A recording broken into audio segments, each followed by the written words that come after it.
righty, I'm going to do a call to order. Thanks, everybody, for making it. I know we're missing a few folks, but we'll go ahead and get it started. Start with the roll call.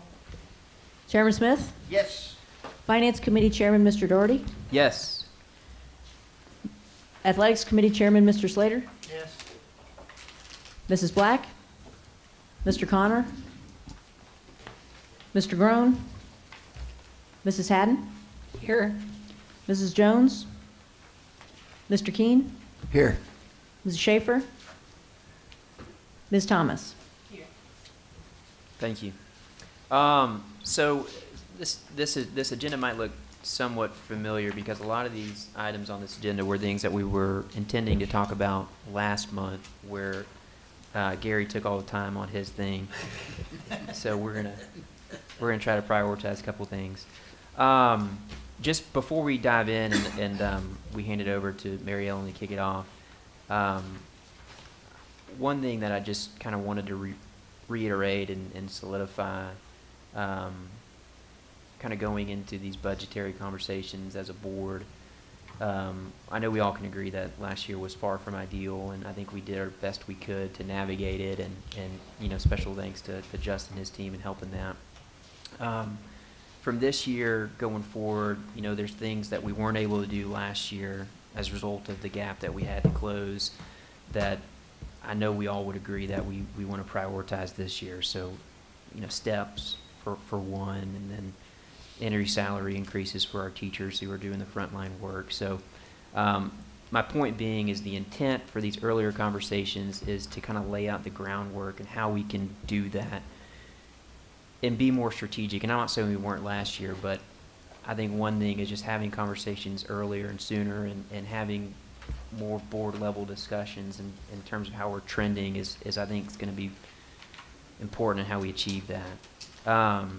So that's the intent here, is to get just a ground level understanding for the board, to know how we're trending, how things are moving, any major concerns. Of course, you can go through the agenda and see the things, but high level, I want to ask Mary Ellen to kind of kick it off and just give us kind of how we're trending, how we're looking, any concerns, et cetera. Okay, good evening. So we're going to step back to last year for a minute. It takes a little bit to get all the financial results in. We are still doing a final closeout, but we've got most of the entries in, and the auditors are at work working through everything. So we did want to give kind of an overview of where we ended, but we want to start first with what we did kind of mid-year. Again, a conservative approach to where things could end based on what the trends we were seeing then. So we initially were looking at a potential of $12 million use of fund balance to cover the main things, which were the shortage in local tax revenue from what we had built into the budget, and that was related to a lot of it was in lieu of taxes from the prior year and how we built the budget and estimates of what we thought would going forward, along with sales tax was just not trending as strongly as we had expected. And then the other piece, as we know, was healthcare, and looking and trying to make sure we were covering our costs and our insurance fund. And again, those costs were trending up, and we feel like we've taken some steps to address that, but it's one of those things that because of open enrollment and the timing on that, you can't do immediate processing on that. So while we were thinking about 12 million, we mentioned the last meeting around 7, when we got all our accruals in and final numbers, we're looking at a 5.3 use of fund balance for out of operations. And so we ended up with favorable, especially sales tax came out a lot stronger the last couple months. It was looking like December was low, which seemed odd, but the other months actually, as we got to spring, trended up. And then property tax, we have some accruals at the end, and those produced a positive result on that. And then because of how we had managed our healthcare, looking at how we were charging out to our grants, we were able to mitigate that cost a little bit. And then we had some other places where we were really addressing operating costs, finding places that we could hold on expenditures. So we ended up in a much better place than we had kind of feared, and we continued to push on that. Okay. And then how that impacts fund balance. And so again, our fund balance is looking at really kind of our savings account. We have several components. The main one we want to focus on is the unassigned that's towards the bottom. Last year it was 33 million based on the financial results of that and some accounting adjustments. We'll end up with 24.7 million in fund balance.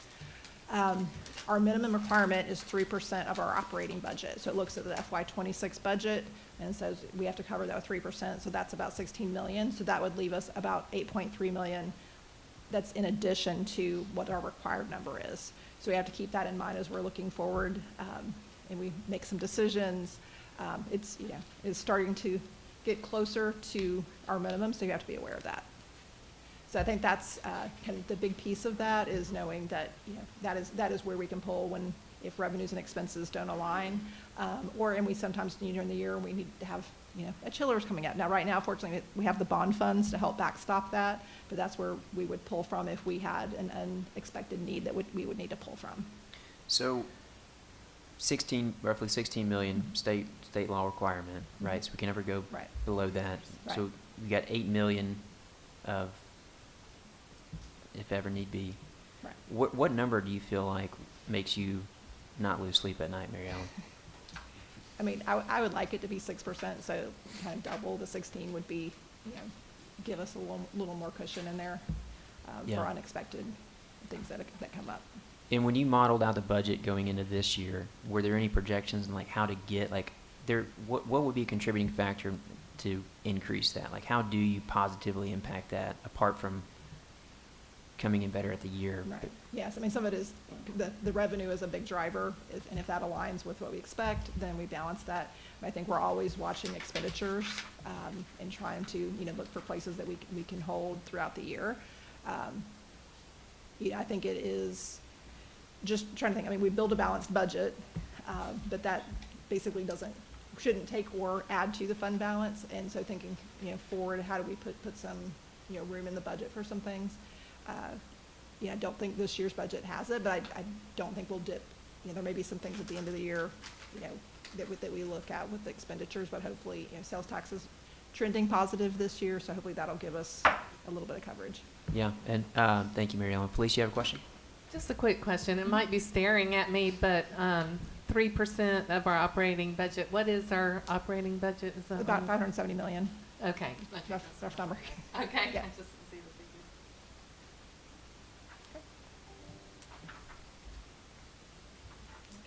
So I'm going to talk a little bit about enrollment and where the enrollment is trending.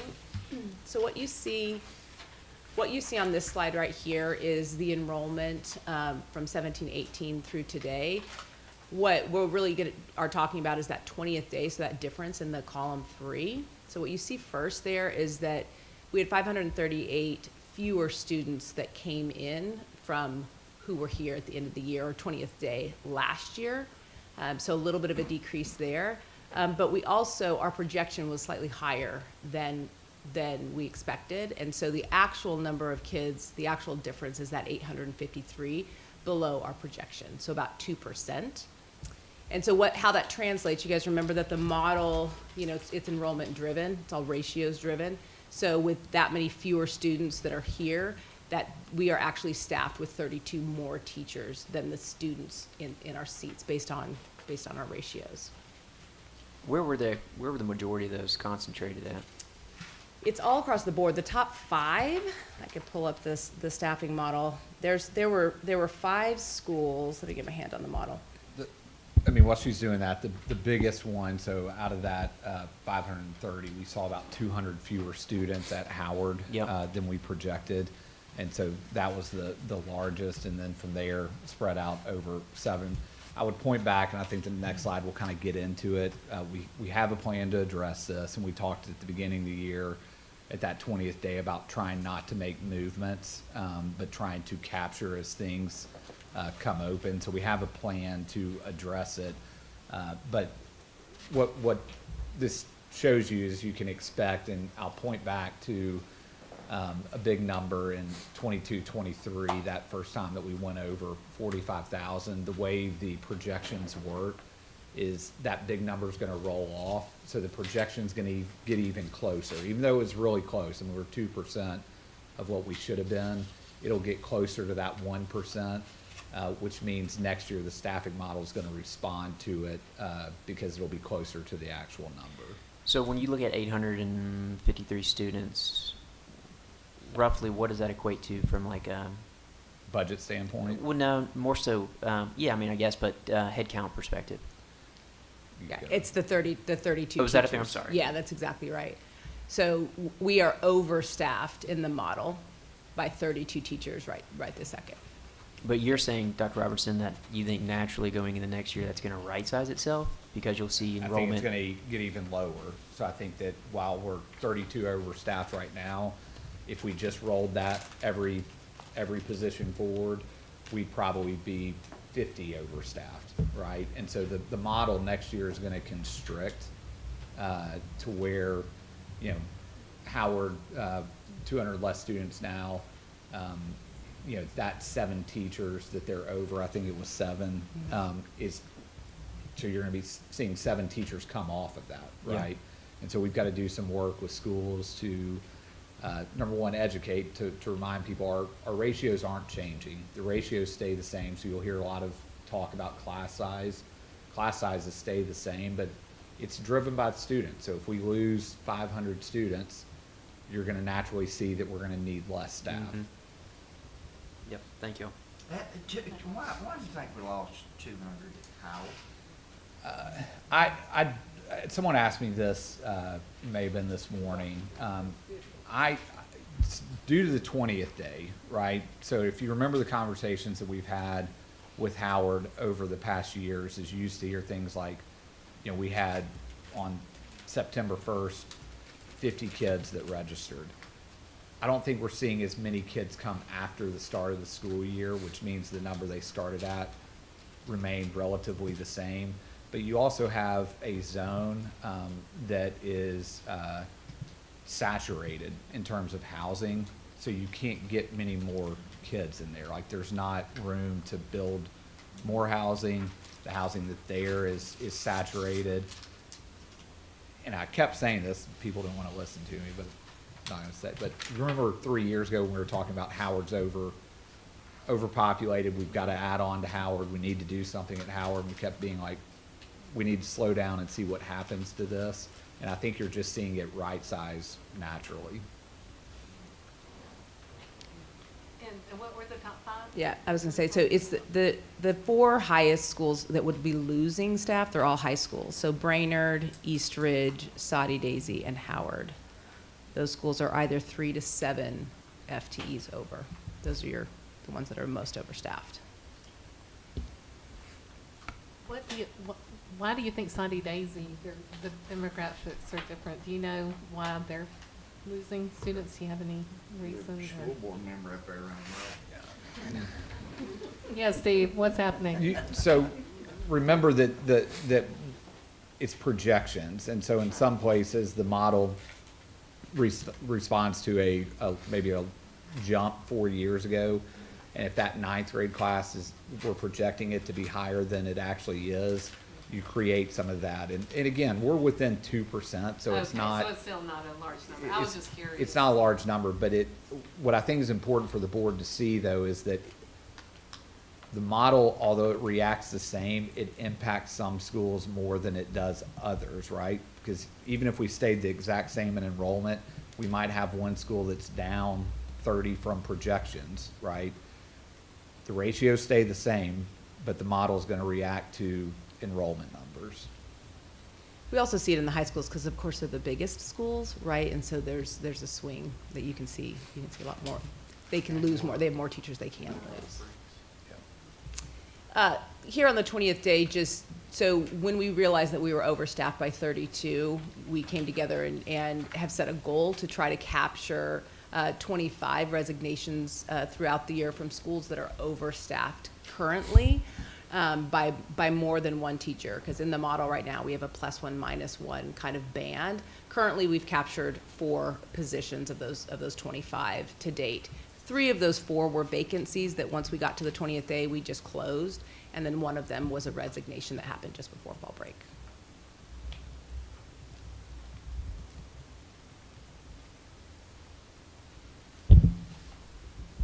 All right, I'm going to walk you through just some of our staffing updates. The first slide you see here is just showing our current vacancies when you think about our certified staff and our school base. But I want to highlight that, last couple of years we've been in a situation where we've opened school first day pretty much fully staffed when you think about our classroom teachers.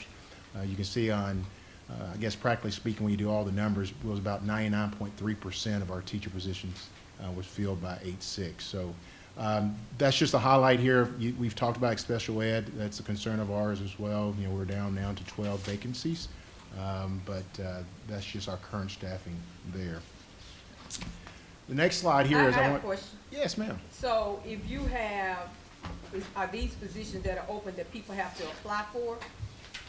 That is correct, and they're open for various reasons, right? I think there's very few that's been open since day one, but through attrition or through unfortunate resignation. But these are jobs that's posted. We're trying to attract, and some of, I would say, one or two may be because of our special assignment. You remember for moving, I'm going to talk about this just in a moment, but we hired 4 of our internal teachers to become special ed teachers. So, but we're backfilling those positions as well. So that's attributing some of our numbers as well. I guess I need to just ask my specific question. So you have one social worker position available. So if a social worker who's moving to a SUI coach position, can they move back into a social worker position? Next year, perhaps. It's an internal transfer. So what happens, we have policies and procedures in place where we try to stabilize the staff. So all of our staff members are able to transfer once every year. And so we really try to maintain, once you're in a chair for the school year, for lateral moves, both of those positions are 201 day or 201 calendar count. So we would say no, unless Dr. Robertson, told me something different. But that's really just trying to be consistent, stabilizing the schools. It's one, if I allow one, then you're going to allow another, and you end up just, playing dominoes. And so, but clearly, this is a position that will be provisional when we fill, and so therefore, our staff members that's full-time will have an opportunity to, if there was moving to a student support coach role, to apply for the social worker role for FY27.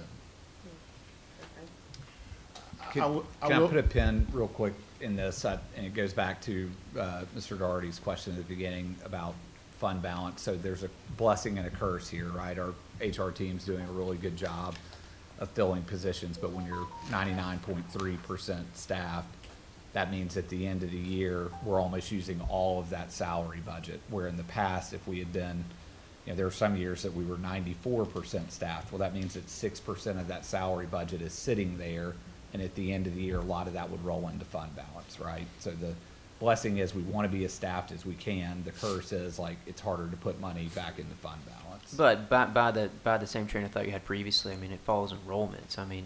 If enrollment stays steady, then you've got the right people and you're at a point of equilibrium. This is a good, I wouldn't trade it, but I'm just pointing out that the biggest bucket of money in, GP is people, and when you're filling positions, that means less at the end of the year is left to go into fund balance. Going along with that, I want to just highlight our retention rates. I know that there is always warnings about resignations and retirees. You can see that we are continually improved since school year 21-22, specifically from 23-24 to 24-25. You can see that we decreased by 5.8%, which is incredible. I looked at the current numbers now. We are well behind or ahead in a good way compared to even last year when I think about our resignations for August and September. You might ask why. I think there's really 5 key points or key strategies we've really tried to implement from the talent office. One is that we've just enhanced our recruitment practices, meaning we're hiring early. We've got a stronger candidate pool, and so therefore we're able to grab teachers early. Matter of fact, we start hiring in a couple of weeks in November, and I'll talk more about that down the road. But again, trying to get ahead of the game while all the applicants are there. Our second is this board's been great to continue to recognize and fund our new teacher induction program, right? And that's going to our mentoring for all of our first through third. They have mentors. We're over 90% retention rate for our first year teachers. Then, of course, our leadership development programs, and again, targeted professional learning is important. We've also, the last couple of years, been able to invest in just the human resources staff. We're able to respond quickly to schools. When I first got this job, we had really 2 hires, right? When you're thinking about hiring 400 people, you've got 2 people doing that. We now have a team that's supporting all of our learning communities. So we have a KPI where if we're going to make an offer within 48 hours, we're going to make sure that our applicants are not going to go to another district. So all of that contributes to, one, filling the seat, but also just being responsive to the needs of the schools. The other is the working conditions, right? What we recognize is, even from the district standpoint, from our staffing model, our school staffing model, we spend a lot of time talking about teacher-student ratio, but with all the strategic ways that principals can utilize their funds, our adult-to-student ratio is low. And so, again, when you have a team working to provide great service to schools, that's going to maintain the staff, right? That's going to keep that the team together. And then finally, it's just our significant investment we've made. We'll talk more about it in a few slides, to our hard-to-staff positions, right, where we're trying to incentivize our teachers to stay at the Promise and Hope schools, but also our math and science. As you're aware, we added that to making sure that we can fill our positions at Don School as well. So I think all of those contribute to maintaining, going the right way when you think about our attrition. Yes, ma'am. All of this is great about teacher retention, but my question is, and I guess because it affects my district quite a bit, I know teachers are being retained, but they are moving inside of the system. So they may leave one school, you may have, just hypothetically, 20 teachers that leave this school. They're being retained because they're still a Hamilton County school system, but they're leaving that school. Mm-hmm. So it creates no stability. I'm interested, if you don't mind, in that number, especially for my own district, because I see that a lot. They just move. Yes, ma'am. And if you give me, I'm going to note that because I figure someone's going to ask that, because I want to see it as well to figure out what's our return on investment on our hard staff. I've yet to run those numbers because we use our LOEs first, because we really want to make sure those are effective teachers. And so this year will be the first year that we've had 3 years of consistency, so we can see if that's really working. Because what I would say, with just all the programs, I think you're going to see a higher retention rate at those schools, specifically our Hope and Promise schools, because of the investment we've made. But I should have those numbers soon we get our LOE, so I can run that and have a comparison and share with you. Felicia, you had a question? Okay, LOE. A level of effectiveness. Level of effectiveness. And also, I guess we're considering differentiated pay or something for some of the hard-to-staff schools or incentives. Yes, ma'am. So they're connected, right? And so bottom line is we want to invest in our teachers, but we expect results. And so, and that's all tied in with our new teacher induction of recruitment and also retention. After you get past the recruitment phase, then it's the retention. So we expect you to hold a 3, 4, and 5 with excellent attendance. Gary, you had a question? Yeah.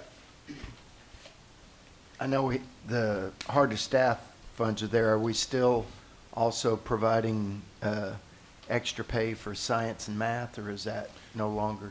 Yes, sir, and that's district-wide for math, science, and then, of course, you're going to steal my thunder a little bit, but one of our strategies for going for FY27, we want to widen that a bit, and that's going to include special ed, and I'll talk about that just in a moment. I have another question. Go ahead, please. So we're wanting to, after we recruit or get the LOE teachers in, we're wanting to keep them there for 3 to 4 years. Is there like a contract or something they agree to when they go to the hard-to-staff schools? Yeah, we know it really takes, I always say it takes 2 things to have great schools, right? You have great leaders and great teachers. And so part of the hard-to-staff, the reason we have those funds is to maintain stability. We recognize that teaching at one elementary is a little different than another, right? We want excellent teachers at all of our schools. And so part of that is to maintain the stability, right? And I would say that when we think about provisional status, and one of the reasons that we're able to be at 99% is there's not a lot of movement. I mean, some of our traditionally hard to staff, the teachers are staying because they feel like we recognize that they're working extremely hard. We're trying to compensate as much as we can. I just don't have the numbers to give you yet, but I really want to make sure that I'm comparing apples with apples and making sure that we are comparing our LOEs with LOEs. So, but it is designed not only to recognize the work, but also to maintain the continuity for the staff at the school. So. Part of our recruitment strategy as well going forward, I want to highlight that our Brazen platform, I'm not sure if you know about that, but it really is, we still do our in-person recruitment, but we leverage our Brazen virtual platform. This allows us to use technology. We're able to engage with over 265 candidates. Where principals online talking to candidates, trying to recruit them for their schools. And typically when we host one of these events, we always have a 60+ participation rate, so they're in our pipeline, so we can continue to bring them to Hamilton County.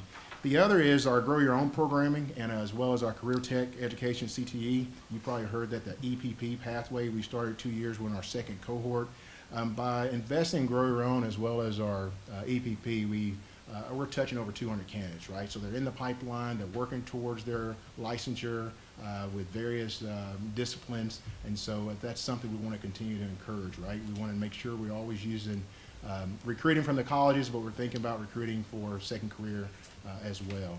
And last, you've well aware of our partnership with UTK, where we're offered fully funded spots for the add-on XED licensure programming. We're able to fill 4 of those critical needs. That's going to be our IDS classroom, ME, DCC. Matter of fact, we just hired another today, and so there's a teacher, a PE teacher at a school that's willing to work towards that certification. So we'll make sure they are well suited at one of our schools in North River. Talking more about exceptional ed, just a few more slides here. Of course, it's our greatest challenge, right? We recognize that when it comes to filling our special ed positions, specifically what I call the Cadillac license, the 461. Quite frankly, there's just not enough out there, right? And so we've got to be really creative to lure folks in from other districts, but also maintain. And so that's one reason that we want to, recommendation is deferring expertise. You know, I share with you our compensation study that right now, currently, when you think about a school psychologist, right, and we are doing a lot of outsourcing of school psychologists, just trying to meet the needs of our IEPs. But the study shows that, right, you know, we're paying 10% less midpoint the salary, so we need to adjust that. Part of that could be utilize a new salary schedule. I know Dr. Robertson talked about that later. Also, I want to make sure. So you're in need of school psychologists? I'm sorry. Say again, ma'am. You are in need of school Yes, psychologists? ma'am. Okay. Yes, ma'am. It's, you know, it's really difficult. I will say, I've looked at the numbers this past week. UTC actually have a larger number this year. And so my hope is if we can correct our salary, and you know what I mean by that is a school psychologist is going to have a master's. Right now, we pay just barely over $50,000 for a master's, 0 experience. And we know that the school psychologist can go make 75 grand, you know, right after that. So we've got to adjust. They have to come in on that as well? Yes, ma'am. Currently in our current structure, that's something that we want to. How long's it been at that pay range? Say again? How long's it been at that pay range?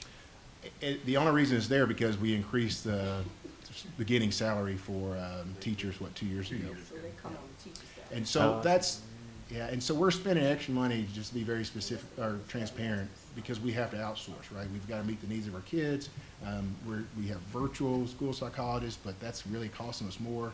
And so I'm hopeful if we can get to a place where we can, you know, supply and demand, right? We've got to be more competitive when it comes to salary, specifically our SLPs, speech language pathologists, as well as our school psychologists. You've got one open position for a school psychologist today on that previous slide? Yeah, and what we do with that, it's a pool posting. And so when I say one, because I can post 5 or 6, but we end up trying to stay within budget where the salary I would have for 5, I'm using for the resourcing, right? And so having one post is really no different than having 5. So that's just what we do for those specialty.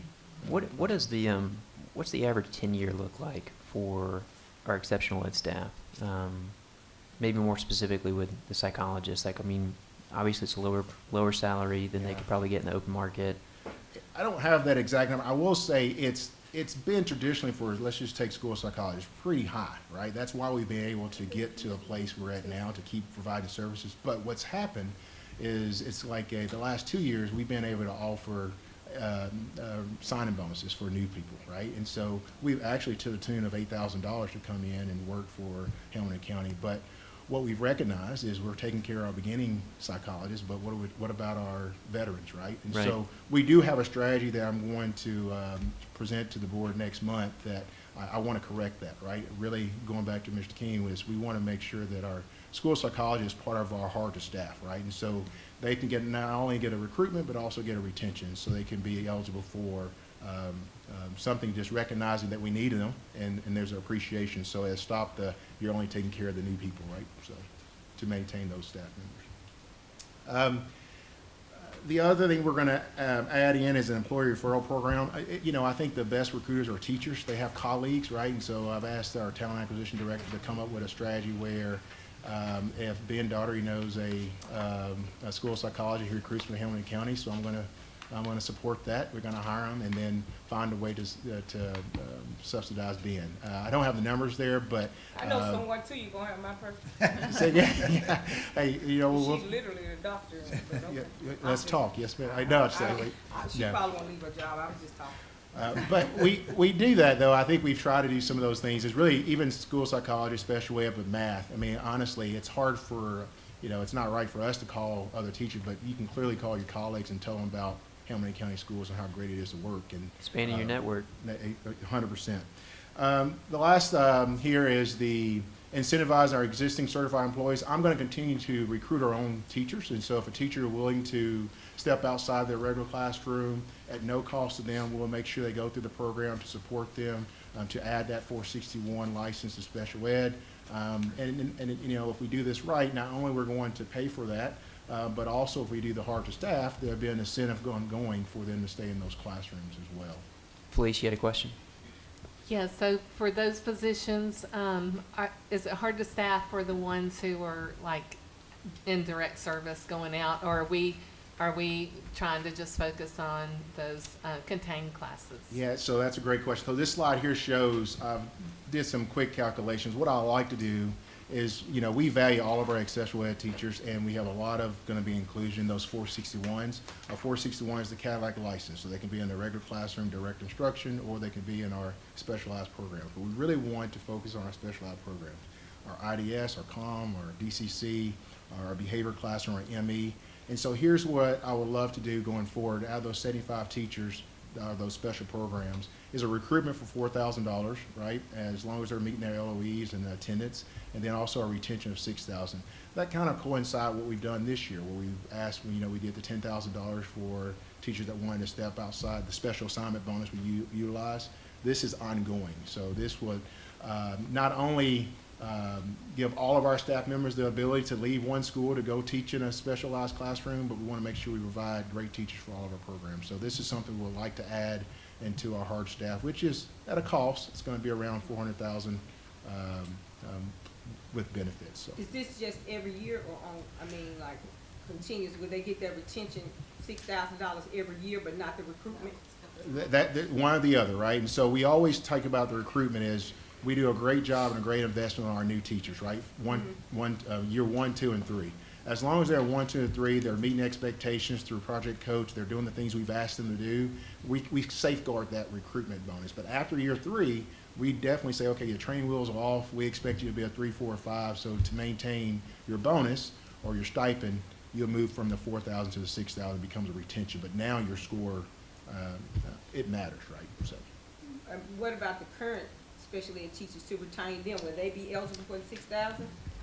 Yes, ma'am. If they're going to be inside of a special classroom, Okay. And again, direct instruction, it's the same as,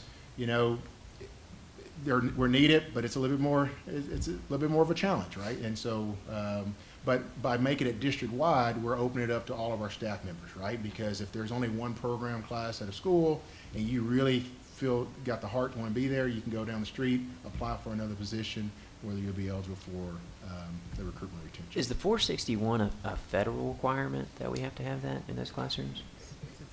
It's just for our comprehensive programming, and that's just the degree through their education, through their programming. It's the top of the line, right? And so when you move from direct instructional inclusion to an ME classroom or COM, your skill set is needed. It's different training. So.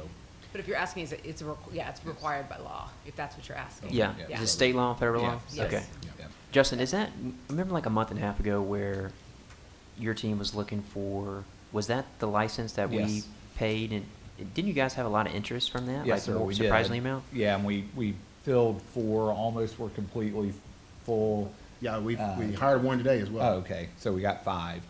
What this is saying, and just to be explicit, is we've got to get ahead of this so that we're not waiting till the school year starts to add that bonus. We're going to ask in November that this gets pre-approved for next year's budget, because Dr. Brown and his team will start recruiting in January, and this will allow existing teachers, again, as the example of if I'm at school A as an inclusion teacher, but I have a 461 and I see a $6,000 retention bonus, we want to give them every opportunity to say, well, I'm willing to go to school B and serve as a comm teacher or a DCC teacher and get this retention bonus. Okay.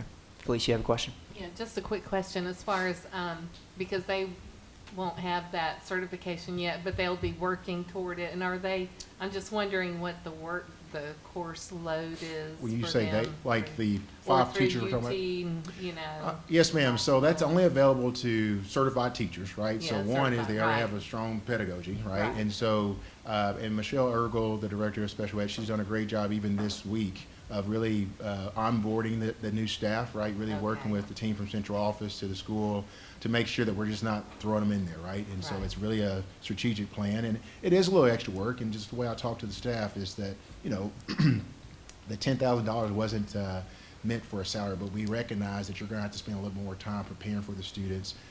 But the coursework itself is self-paced, and they have 18 months to work through that. Okay, Yes, ma'am. Okay. Gary, you had a question? Yeah, so you said in November you're going to ask about this. Will it be comprehensive? Will it be the ask for number of expected science, number of expected math, or is it just going to be the exceptional ed?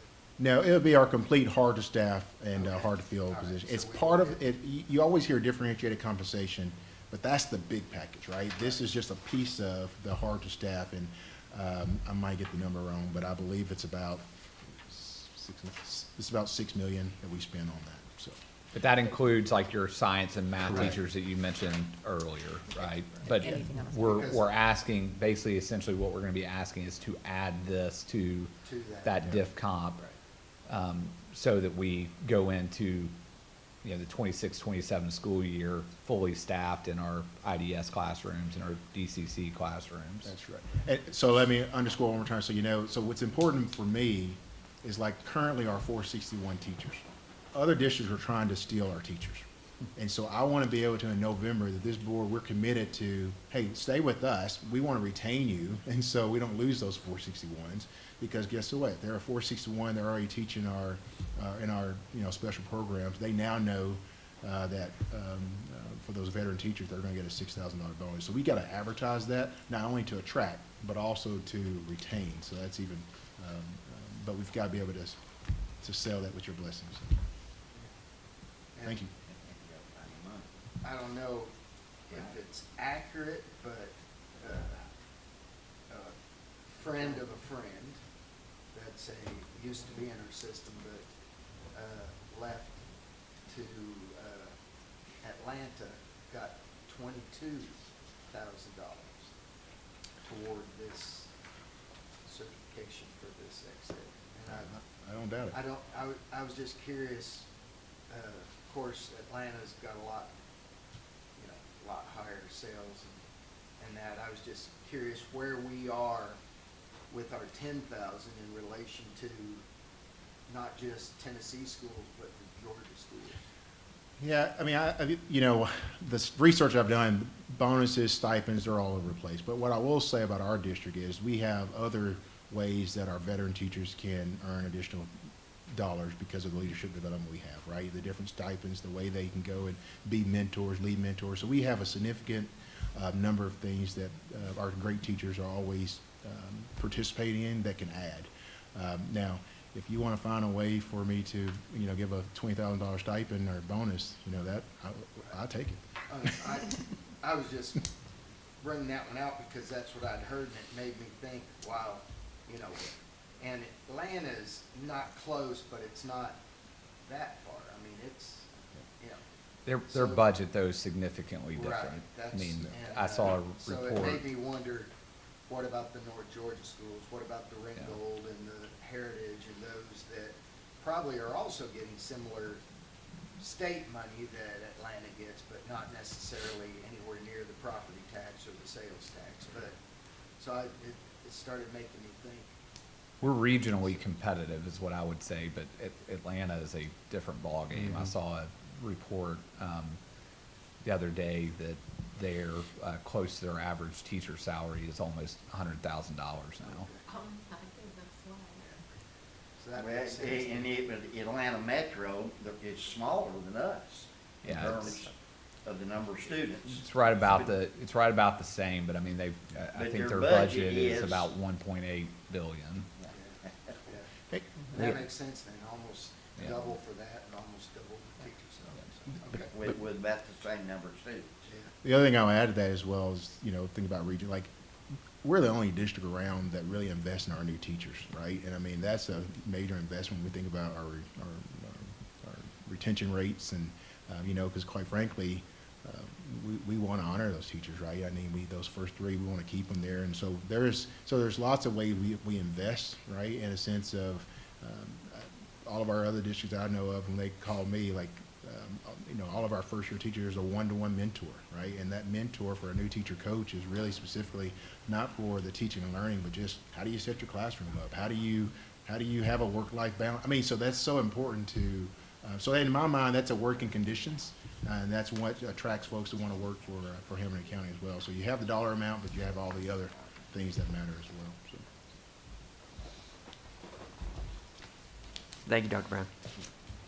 Close this up, and this actually kind of closes our part, going back to what Mr. already said at the beginning, is last budget was difficult, but that difficult work has put us in a better position right now. We're at a place where, we could roll over the current budget to next year and make really minimal adjustments, but we know there are priorities. As Mr. Doherty said at the beginning, I would agree with it 100%, as we should have a priority around increased wages, looking at salary schedule. I know that we've got some priorities around thinking about athletics. Obviously, we just mentioned something that would add $400,000 to the budget. So I want to leave you, before we talk about just timelines, as we go into this budget, one of the first steps that we should be thinking about is what are the priorities of the board, right? And we should know much earlier than last year what we're trying to get at and get on the same page, so that then we can work towards it, right? I would put these three up here as our priorities. It's compensation, whatever that looks like. If it's step, new salary schedule, percent increase, but it's our goal is working towards increased wages for our employees. Look at a timeline, and this is not set in stone. This is us just trying to think about that, as we said at the beginning, moving that timeline back a little bit instead of really getting into the meat of it. February, March, April is really trying to get on the same page with individual meetings over the next couple months, so that when we go January, it's some community feedback, but we've got our priorities set so that we can start working through that budget and prepare for presenting to you for approval, but then taking to the county commission. Mr. Chair, turn it back over to you. Thanks, Justin. And I mean, I know I said in the beginning, but when you look at those 3 bullet points, steps, raises, competitive salaries, I mean, at the end of the day, we are our business is teachers, and that's what makes this whole thing work. And if we're not retaining and recruiting the best talent, then, you're going to be in a difficult situation throughout the year with not having the right people and enough people in those positions. So I can't speak for the whole board, but I'd venture to guess that you'd have unanimous support for ensuring that. And really just looking at it as a cornerstone piece. So, like, having an idea, and I know Mary Ellen can handle that, how much do we need for the XYZ for those 3 bullet points and what that looks like. And then, in my mind, from a budgetary standpoint, you build around that. And how do you bridge the gap and how to make it happen. So that's my focus. Sounds like it's your focus, and I'm glad we're on the same page around that. Well, great stuff. Zach, great job on with the hiring stuff. I mean, I know that's no easy task, and you got a lot of different opinions, and you gotta mitigate that, and you're doing a great job. So thank you. Are you asking for all 3 of those? Now, the way we're thinking about it, I would kind of say it, maybe a little bit different than Mr. Doherty, but is thinking about how do we get to a number, and then the decision is what do we look at in terms of, is it X percent, is it step and X percent, is it moving some to the salary schedule, but really trying to get a big number that then the board has the ability to make some decisions over what that wage increase looks like. On that note, last question for me at least. Zach, the compensation study, I know we had 3 phases. First phase was $5 million, if I remember correctly. As you look going into the next year, are you trying to build that into planning? Yes, sir. With Mary Ellen, part of that whole compensation scale is trying to account for that $5 million, right? And that $5 million right now, if we didn't do anything, and again, the figures are a little old now because this is last year. It would just be moving everybody to the new scale, but the folks that's not on the scale, we need to get them on the scale, right? But I think what Dr. Robertson is stating is that we figure out how much money we have, and can we do a little bit of everything, right? Getting people on the right scale, but also their percentage, we just don't know yet. But yes, that would be my preference, is we find a way to, when it's all said and done, take care of our employees by giving them a raise, but find a way to be competitive going forward is to be on a new scale. And again, I underscore, changing scale will put us in a better place even for trying to hire school psychologists. So right now, they're on the wrong scale, and we need to move that. And there's, not to keep beating a dead horse, but there's a new data I received earlier that I believe school psychologists now are moving towards, they've got to have a minimum degree of an EDS, educational specialist. So that again is, they're going to come in more specialized, so we've got to be able to recognize that when it comes to salaries. I'm sorry, who needs an EDS? I don't know when it's going into effect, but what I'm seeing is right now they have the School psychologist, Yeah. just wanted to clarify. And the reason I say that is just right now our current schedule shows that masters in EDS is all lumped together, and not all of our positions require. Well, matter of fact, none of our positions require an educational specialist, but it seems like we're going to have one that will require. And it's kind of like our social workers require a master's degree, right? So. Can you clarify that $5 million for me again? The $5 million. That $5 million was honestly taking our employees, moving all That's employees. what it takes to Yes, ma'am. meet That was the an estimate. compensation study expectations. Is the amount. Just confirming, clarifying. Thank you. All right. I'm going to hand it over to Mr. Slater. Jackie, do you have a question? I do have. Go ahead. More concern. I don't know I know you may have presented a compensation study or all that, but my concern is when the salaries came out, I had deep concerns about teachers making more money than the people that manage them. So I don't know if the compensation has it where that's a total different salary scale, or because if they're on the same, if the area superintendents and the principals and the teachers are on the same, coaches on the same scale, it doesn't make sense for a coach to make more than their principal, for the principal to make more than their area superintendent. For me, it doesn't make sense.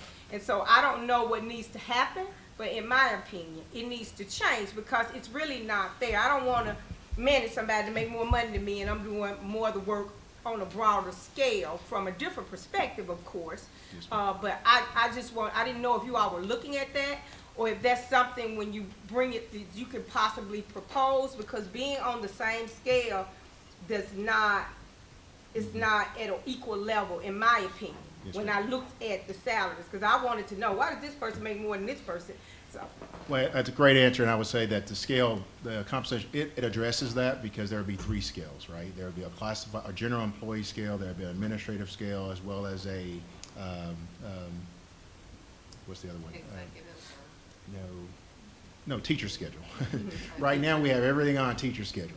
And so I only have so much power in the sense of recognizing salaries because I'm so locked in. So what we need to do is, what the compensation study has showed us, we need to have 3 schedules. Again, general employee schedule, a teacher schedule, and then we have an administrator schedule. And that allows us flexibility. And just since you brought it up, it says for my seat, you think about our schools. Our schools are so different. And when it comes to a point where I need to recruit for a new principal at school A, or recruiting for a principal at school A is different from school B. But right now, our current structure is they make the same. Well, it's not the same, right? And so we need to put ourselves in a position, we want the best person doing the best job at the right school. So the scale will be able to address those issues, specifically what you're talking about.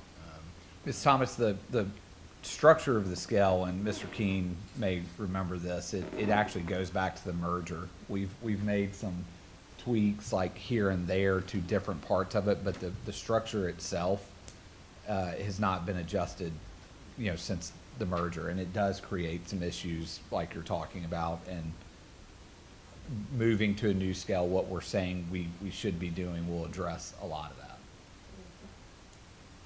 Gary, you had a question, sir? I might have misunderstood you on something, Zach. So I was always under the impression that given the same number of years, an administrator in a middle school will make more than an administrator in an elementary school. And an administrator in a high school, even if it's the smallest high school, will make more than an administrator in a middle school. Mm-hmm. Okay, all right. Yeah, You had made a comment that they would all be making the same, but we have a breakdown of hierarchy in the levels of schools and the population of the schools. Yeah, you're probably recalling the index is different, right? We do recognize the way we have an index for elementary, middle school, and high. But it's so, I think at the end of the day, it's so contingent on years of experience. It's so heavy. And so, and quite frankly, we can argue about how many years of experience you need to have in order to do a great job. A 7-year veteran is going to make a lot less than a 20-year veteran and doing the same job. And again, that's kind of where we're at, right? But that's just an example. And some of it is because of, she was mentioning teachers-wise, we want to make sure, there is a balancing act where I want to make sure that our staff stay where they think they can do their best work. So there is this sense that I'm okay paying teachers, great, because I want teachers to be with the kids. But there is that, again, you got to have great leaders and great teachers. But that's why we have the hope and promise, because we do try to incentivize our teachers to make more if they're working at some or more schools that's got additional challenges, whatnot. But we've got to look at the big picture, all of our staff members, and because again, it takes both to be successful. Yeah, thanks, Zach. Felice? Yeah, just a quick comment as far as what I've noticed as far as administrators and the different levels of schools, is I think as you get to the higher level schools, there's a lot more responsibility for the principals and all the extracurriculars, all the time you have to be on the building, and it just, so, I think that justifies the difference in pay there. All right, I'm going to hand it over to D1, school representative, Mr. Slater. Thank you. First of all, let me give a little background on what I've done here. When Joe asked me to do this as a new athletic committee chairperson, I wanted to get a lot of input from other folks. So I put together, I guess what I would call a advisory committee, and it included ADs, coaches, principals from middle schools, small middle schools, large middle schools, same thing with high school. So People that'll be getting around. no. So we've come up, we've had 3 meetings, and we've come up with a vision statement and mission statement. I guess I'll go ahead and read this because everybody doesn't have a copy. Vision statement: every student should have the opportunity to prepare mentally and physically for any situation they may face as adults, to hone self-discipline and character necessary to succeed in all aspects of life, and to pursue excellence, integrity, and respect that comes from honest competition through athletics. The mission statement is the Hamilton County Board of Education is committed to providing every student in Hamilton County schools with the opportunity to participate in high-quality interscholastic athletics. And to that end, we will prioritize investment in the following: facilities, Every arena, stadium, gymnasium, or training room in Hamilton County should be a source of pride for its student athletes, the school, and the community. And we will work with community leaders, alumni, and donors to establish a standard of excellence across the entire county. Coaches. Coaches are vital to the student athletes as leaders, mentors, and role models. They not only train the players, but they mold tomorrow's leaders. Accordingly, we believe it is vitally important to recruit and retain excellent coaches and compensate them appropriately. Staffing. Proper staffing is essential to ensure correct techniques and the safety measures in every athletic contest.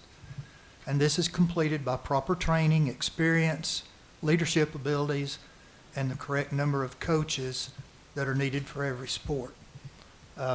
What I would like to do is to present this to the board and let it be as part of our policy. The second thing that we agreed on is to change the title of athletics coordinator to director of athletics. And this would put that position in a full director status, and that would increase the compensation as such. That compensation is probably less than $10,000 a year, so it's not that big a deal. But he would have full director status. Can I ask a question for you? Sure. Or you want me to? No, go ahead. So what do we have now? Do we not have a director of athletics, or you wanting everybody to, what do we have now? We have an athletics coordinator, which is Tim James. The gentleman that come up here all the Mhm. time? Okay, that's his title. Okay, so it's just one person? What? Yeah. Just one Well, person. yeah, we'll get into that in a second too. All right. But this would give him full director status. Increase athletics budget to a minimum of 1% of the total district budget. The current budget is 0.67 of 1%. I have been in meetings and asked a bunch of people, what do they think the athletic percentage is of our budget? And they have guessed everywhere from 10% to 20%. And I'm thinking, yeah, right. And when I tell them it's 0.67 of 1%, they're absolutely flabbergasted. They don't believe me, but I say, hey, check it out. But this would give immediate. Steve, Go ahead. What does that 0.67 of 1%, help me remember? That's 2/3, Joe. Yeah, thank you. Help me remember what that's paid for. Coaches supplements. Okay. There are a few things like some transportation provided to inner city schools that don't have the transportation to get to ball games and stuff. That some of that very minor things like field sand for a softball field, things like that. Vast majority of it is in coaching stipends. Yeah, the vast majority is. I think one other thing is athletic trainers for games. Yeah. Yes, And yeah. The Catastrophic- Erlanger That's true. contract. Catastrophic That's, insurance. Erlanger provides those, and we pay for those trainers. There was a time when they gave that to us. You remember that? There was a time, it's probably 2018, where it was school by school, right? And some were being donated and some were, schools were paying for. Obviously, that created some liability issues, and so we put out an RFP, if you'll remember, and Erlanger won it, and they provide a trainer for every school. And that's essential. It really is. Oh, yeah, no question. What does the trainer do? I'm sorry. Well, the second game of the year at Soddy Daisy, we had a kid get hurt and brought him to the sideline put a splint on his So ankle. they're medical staff? Yes. That's what you mean with a Yes. trainer, they're medical staff? Okay, Yeah. I mean, I just wanted to know, Yeah. just asking. Okay. Okay. I mean, they carry an AED on the sidelines, all the things that you would need for any emergency. Okay. But the kid I was talking about wouldn't leave the field. They wanted to take him straight to the hospital. He wouldn't go. But, so, he wanted to stay and make sure they won. So he kind of went against the trainer's advice there, but, the trainer stood right by him the whole time. But if we increase this, it would give immediate raises to underfunded coaches, okay? That would be basically outside coaches that take care of their fields. Baseball, softball, soccer. And that would essentially be the same percentage as a basketball coach. So you got coaches taking care of a field year-round as opposed to, and believe me, I played basketball, and coaches were great, but they don't have to take care of a field all during the summer either. So What does that mean, they take care of the field? Do they have to do it, or is there another Hampton County staff that's supposed to do it, but they don't, so they do? get, What is that?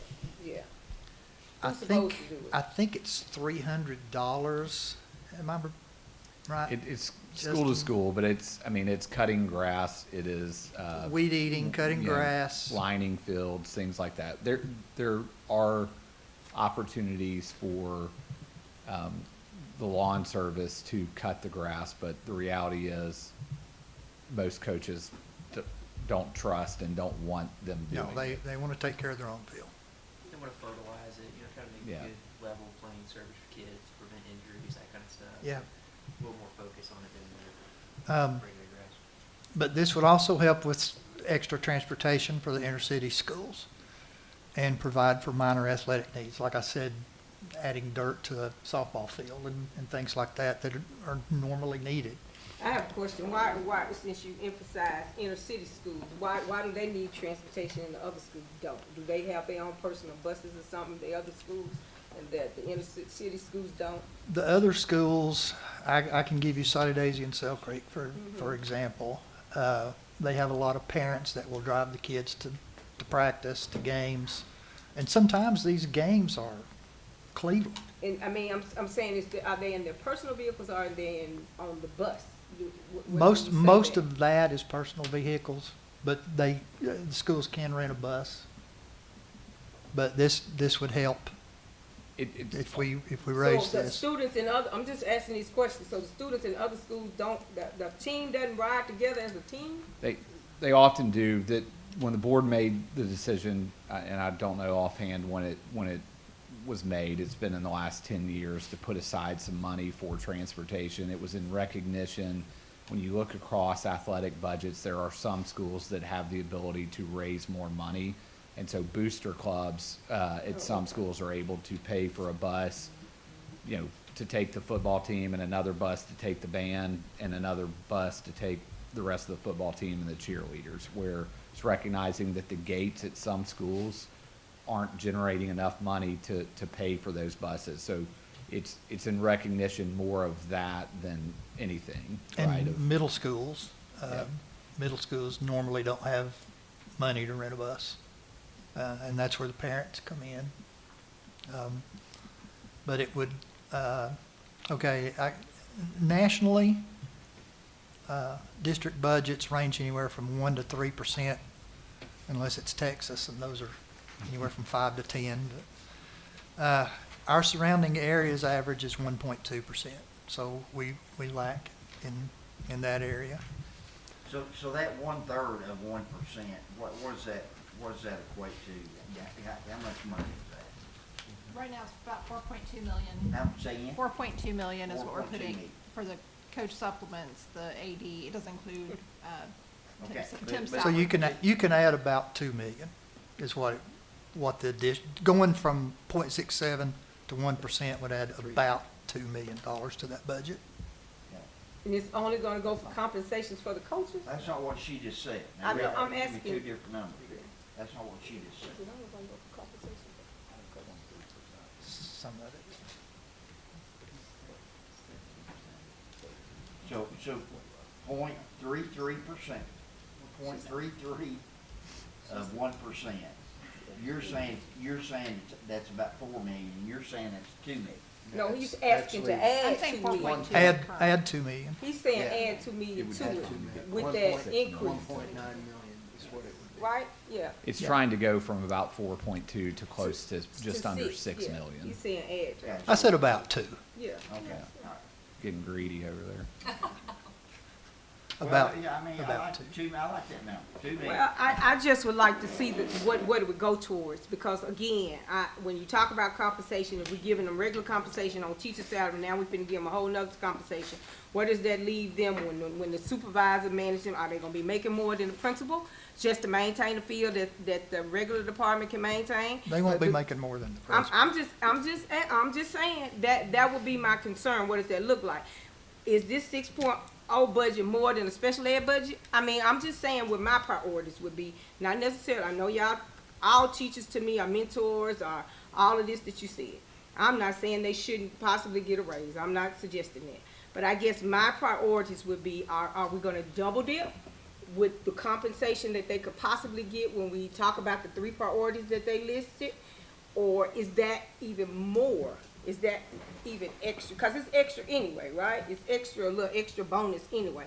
And if you're only coaching football, I don't know how it works. Does compensation go year round? Or if you're coaching football, just an example, do you get $2,000? If you coach in basketball, do you get, I know you said they may get more, do you get $2,000 and that's it? Or do you get paid year round? What does that look like for me? I don't understand this. Yeah, currently it's a percentage, stipend percentage, so I'm not, don't take me as this is actual, but the highest coach stipend is for a head high school football coach. I think it's at 20%. 20. So if that person is making $50,000 as a teacher, they get a $10,000 stipend. You know, head basketball coach is, I think, 15%. around, I was gonna say 15%. So you can go down, and then middle school is a little bit less. Right now, there's a cap of there is a cap of 30%. someone can't Total make stipend.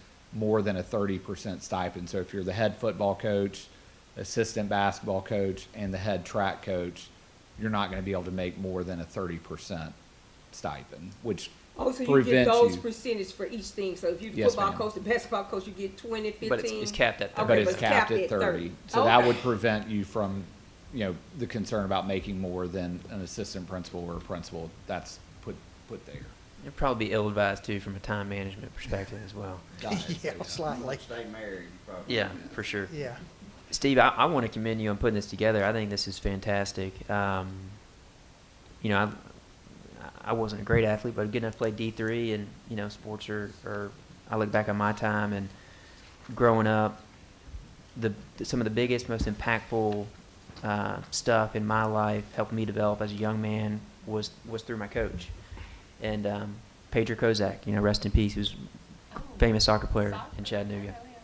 But he was integral to shaping me as a young man, and I know that's what these coaches do day in and day out. There are many kids, y'all, that if it wasn't for sports or band and some of these extracurricular things, they wouldn't be in school. They just wouldn't be. Coach Mariakis is putting together some data for me that he's collecting, grade-wise, attendance-wise, for kids that are in extracurricular activities as opposed to kids who are not. So I may have that in the November meeting. Coach Mariakis is putting that together. That stat will just be from Signal Mountain, but it's probably going to be pretty accurate in every school. Awesome. Joe, do you have a question, sir? Do you, Justin, Dr. Robertson, you probably don't, but a percentage of the number of our 45,000 students, how many of that 45,000 participate in some type of athletic? We can try to find it. Obviously, your limiting it to 6 through 12, right? Because most K through 5 are playing rec, so you're really talking about, 22,000 kids. And we might be able to pull some numbers. We've got in Power School. And that in with Yeah. those though too, because Right. that's really. The percent Yeah, out of I will say, like, we have pressed on this from a strategic stand. Like, when we talk about every student belongs, the connection piece is like, this is what we are pushing. We're pushing for schools, not just from an athletic standpoint, not just from a fine arts standpoint, but even after-school clubs, right? I It mean, includes like forensic club. right, right. Chess clubs, and things like that. I mean, maybe Ryan and Star could speak to it better than I could, but I just think that from a participation standpoint, like, being connected to something in high school, regardless of what it is essential to the experience you're Well, going it to gives you have. identity. Yeah, absolutely. Gary, you said the band directors get extra money? Yes. They do? Okay. I'd like to know that number, but I don't think y'all include band, and here's why. Because you're just talking about athletics here, we're not. I am. Yeah. So I would just like to know Yeah, we from can an find- athletic standpoint, We the can find number of kids that participate in some type of sport, whatever it is. I bet that number's high. I bet the Saudi days are right, it's 40%. Cause that's Saudi Davis town, they probably do nightlife, they should be on We the. probably got more people in the band at Saudi Days than the football. Well, that's team. true too, but I'm just, again, athletics. I mean, I'm just saying, There's a band concert Saturday. Friday night stuff. At Slotty Daisy. What? I missed that. What? There's a band concert, or Competition. competition Saturday at Slotty Daisy High. Yeah, we also play East Hamilton, which may not look good. And Udoa High girls are the district champions for soccer. Congrats. Steve, I appreciate it. I think it's great work, and I think it's something we obviously need to look into going into next year. I mean, at the very least, Tim does so much. I mean, getting him up to a director level to me seems like as an easy reach. One more thing. Yeah. Future things we're going to discuss. Right now, we're on a percentage paying coaches. We're looking at that versus a flat rate. Also looking for maybe an assistant to Coach James. I mean, he carries a lot of Who is stuff. Coach James? He is the Athletic coordinator. athletic coordinator. Oh, the gentleman that you. Do you know how close he is to retirement? Don't say it. You gotta be close, right? He's what, 62? Can't say that out loud. Okay, he's 45. Can't say that either. I mean, he could. I mean, we want to keep him. Tim Sure. was the first full-time. I still call, even though he's a coordinator, I call him athletic director. He's the first full-time, I thought y'all called him. first full-time athletic doesn't get director paid like a in the director. history of Hamilton County Schools. So he does a great job, and we're lucky to have him. Do you know who brought that role in? Who the superintendent was? So, yes. Me. You? Yeah. Before it was split, we had a split job between that and someone handled athletics and the disciplinary hearing authority, which, I mean, there's no way you can do both of those jobs and do either one of them well. And I don't so see how Coach James does what he does. It's terrible. he's fine. So the FY23, I think, was the first year that we split it and made a full-time athletic director. It's wonderful. All right, last thing, Felice. Okay, just a few points.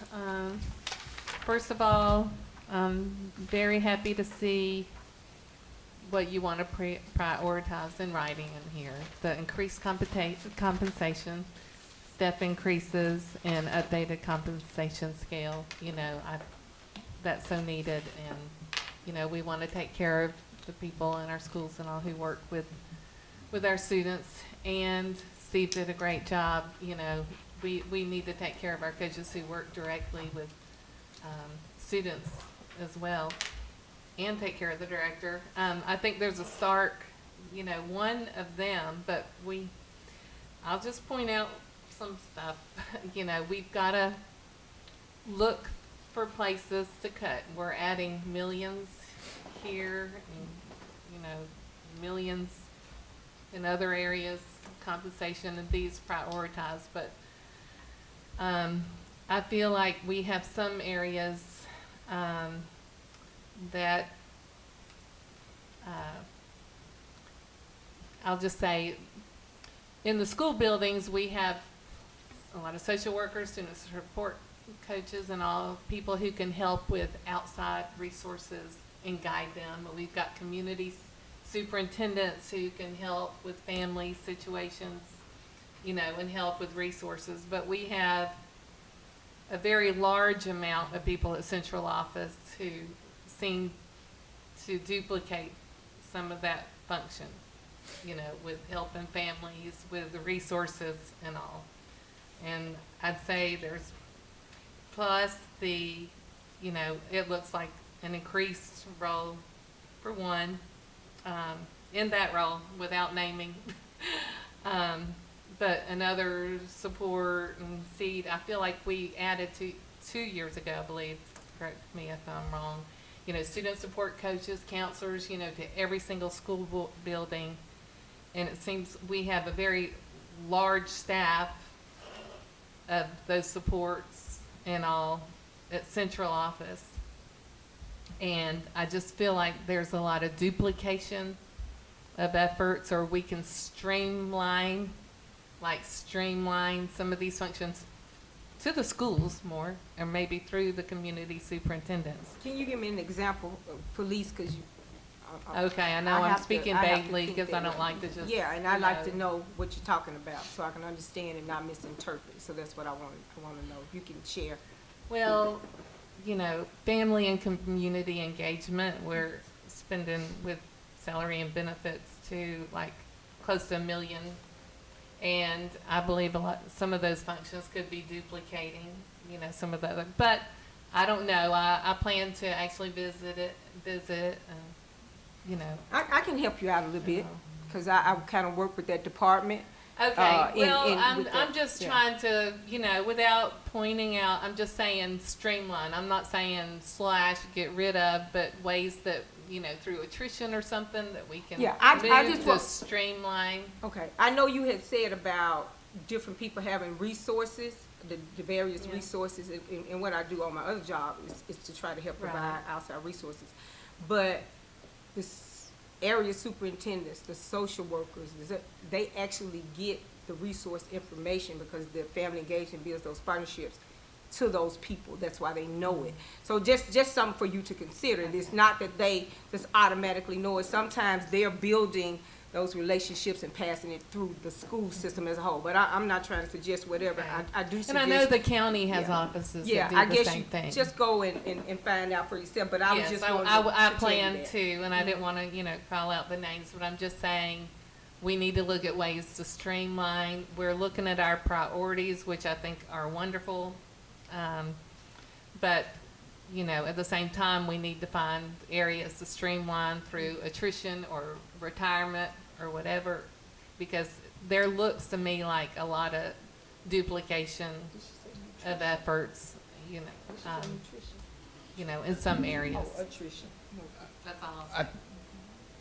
Going back to about last year in the budget, I mean, we took a super hard look at central office and centralized supports that aren't going to schools, and we cut, you know, over $5 million from those positions. I've committed, and I've talked to Mr. Doherty about this as we go throughout the year. We are doing that as positions become available. We're holding on some. No position gets reposted without Dr. Brown approving it, and so we're having those conversations as we go. I want to remind the board, so 1% pay increase is roughly about $4.5 million, right? just to set the stage, we are not going to cut our way from central office to get to the wage increases that we want, right? It's going to take looking at return on investment programs. It's going to take looking at the entire organization as a whole, right?